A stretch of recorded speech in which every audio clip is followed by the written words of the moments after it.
Në përshkolla fëmijëve tuaj u mësojnë teoria e Darwinit që njeriu ka ardhur nga majmuni. A thua është e vërtet?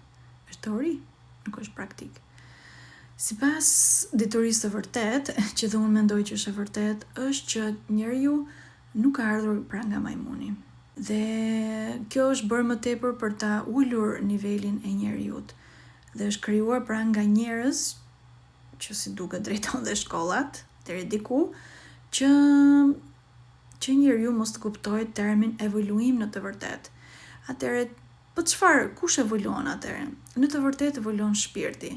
Edhe kafshët në përgjithësi kanë një shpirt. Anima do të thotë shpirt ose frym dhe animale kafsh. Ose fjala kafsh në shqip do thotë kaafsh.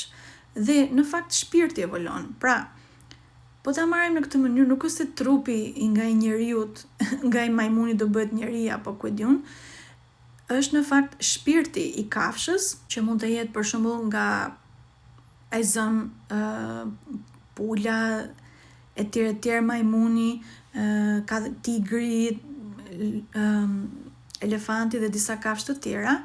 Pra shpirti i kësaj kafshë evolon për shembull nga majmuni në elefant, në një kafshë tjetër dhe pastaj mundet që ky shpirt që ishte brenda kësaj kafshë, pra pas ka ngordhur, pasi ka disa herë, mundet që të lindi pra ky shpirt në formën e njeriut.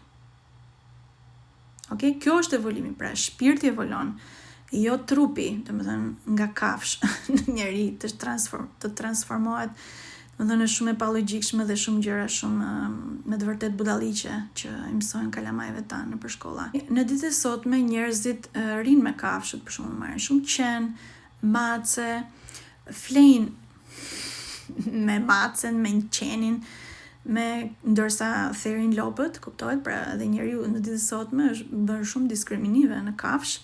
A është e mirë për njeriun? Në fakt nuk është e mirë për njeriun. Është e mirë për qenin, për macen që njerëzit mbajnë si kafshë shtëpiake, pra ato qenë mësojnë se si të rinë me njerëzit dhe në jetën tjetër mundet që të fitojnë të drejtën të lindin si njeri, pra kjo është evoluimi i shpirtit të tyre.